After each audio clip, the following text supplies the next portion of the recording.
Close your eyes for a second. I want you to picture something. You're 5 years old. You're standing in an auto shop. There's a small plastic globe on the counter, and inside it, there are little round balls. Bright, cheerful, impossibly, deliriously pink.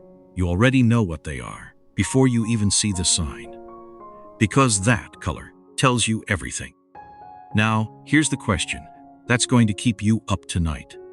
Why pink? Of every color on Earth, red, blue, green, yellow, orange, why did the most recognizable sweet in human history end up with that exact glowing shade of pink? Was it carefully chosen by a room full of marketing executives? Did they study children's psychology for years? Did they test 100 shades before landing on the perfect one? No. The real answer is so much stranger, so much more human, and so completely, beautifully accidental, that once you hear it, you will never look at a piece of bubblegum the same way again. Welcome back to Origin Unlocked.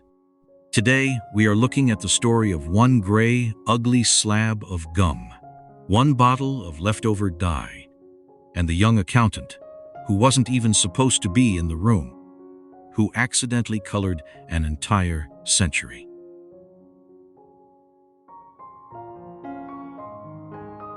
Philadelphia, 1926. A young man named Walter Deemer is sitting at a desk, going through financial ledgers. He is 21 years old. He works for the Fleer Chewing Gum Company. Not as a scientist, not as a chemist, not even close. He is an accountant. His job is numbers, columns and rows, costs and projections. He is precisely the last person expected to change the confectionery industry forever. But Walter Deemer is a deeply curious man, and one afternoon, the company president calls him into a third-floor laboratory, hands him a simmering pot of gum base, and says, "Watch this while I take a phone call." The president never really comes back, and Walter Deemer never really leaves. For the next year, Deemer spends every spare hour in that laboratory, after work, on weekends, in his own kitchen at home, trying to crack a recipe that had defeated professional chemists for over 2 decades. The problem? Chewing gum already existed, but every attempt to make a gum that could blow a proper bubble failed. Either it stuck to your face like glue, or it tore the moment you tried to blow, or it hardened within hours of being made. The Fleer Company had actually tried to invent bubblegum way back in 1906. They called it blibber blubber. It was so hopelessly sticky it would glue itself to your skin, and so impossibly stiff that it could barely form a bubble before snapping. In August 1928, Walter Deemer walked into the Fleer office carrying a 5-pound batch of his latest gum. He blew a bubble larger than any of his colleagues had ever seen. It finally popped softly, wrote historian Lee Wardlaw, and he easily peeled it off his skin. The room went wild. Deemer later recalled, "I had it. Everybody tried some. We were blowing bubbles and prancing all over the place." The gum was stretchier than anything before it.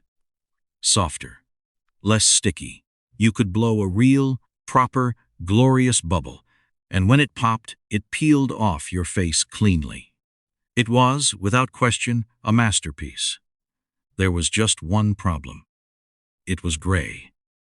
A dull, flat, industrial, completely unappetizing shade of gray. The color of old cement. The color of a rainy Monday. The color of something you absolutely would not put in your mouth. The Fleer factory workers stood around that great gray mass, and everyone agreed. Something had to be done. They needed food coloring. Something, anything, to make this remarkable invention look even remotely edible. So someone went to the supply cupboard. And this is the moment. This is the hinge on which an entire century swings. There was only one food dye in sufficient quantity. Not red, not blue, not yellow, Not green, pink. A bottle of pink dye. Diluted red. Really. Sitting in a factory cupboard for reasons nobody quite remembers. Walter Deemer instructed the workers to pour it in, and the gray disappeared.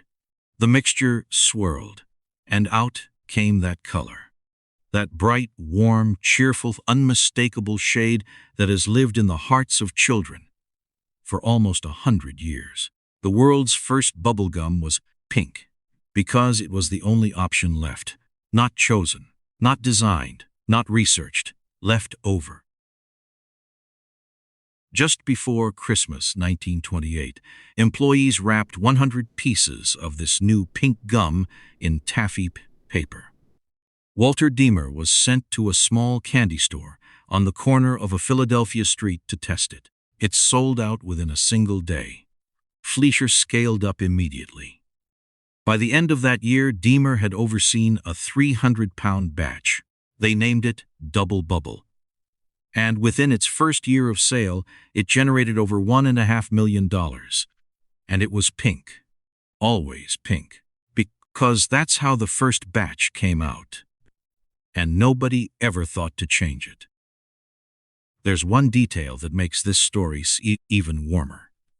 According to accounts from those who knew him, pink also happened to be Walter Deemer's own favorite color.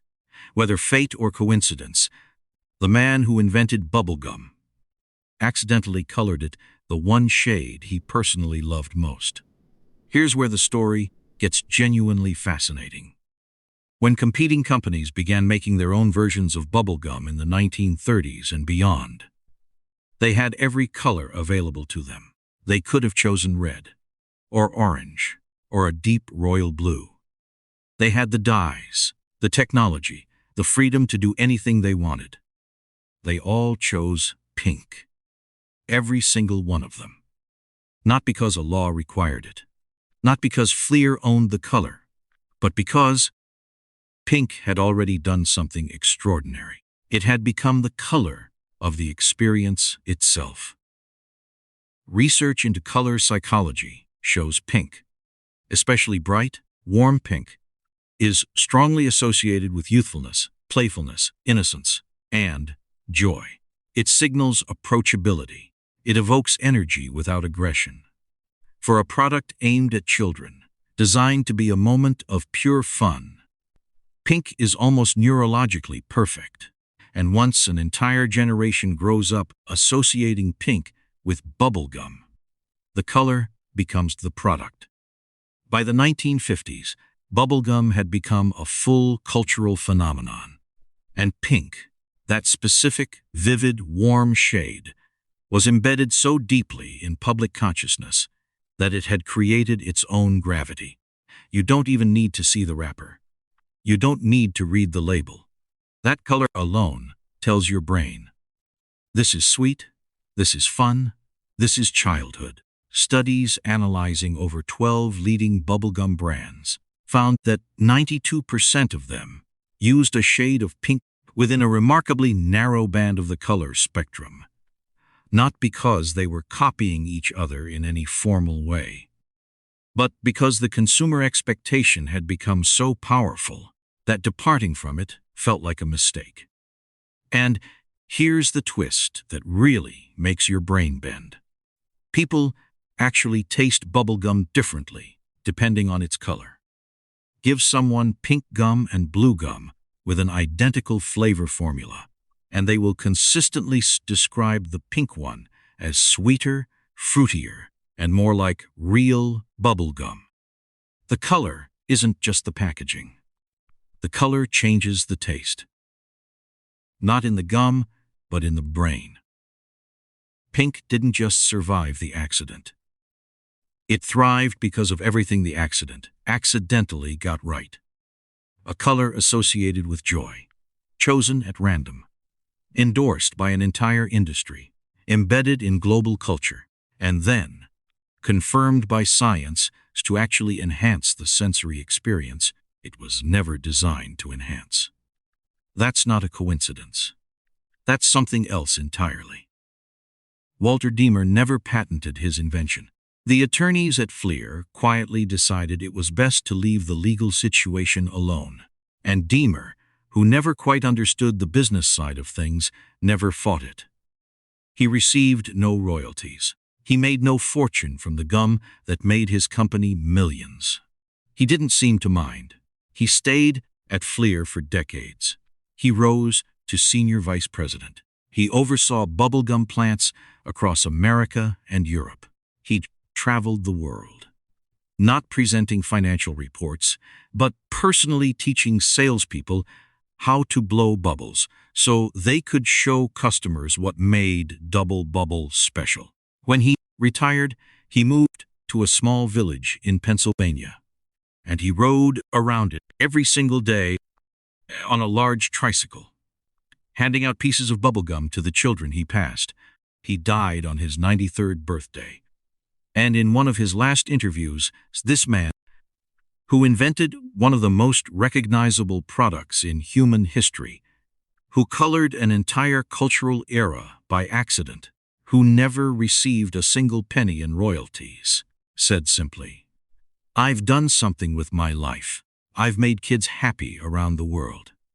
That color, that specific, stubborn, glowing, accidental shade of pink, carried his joy across a century.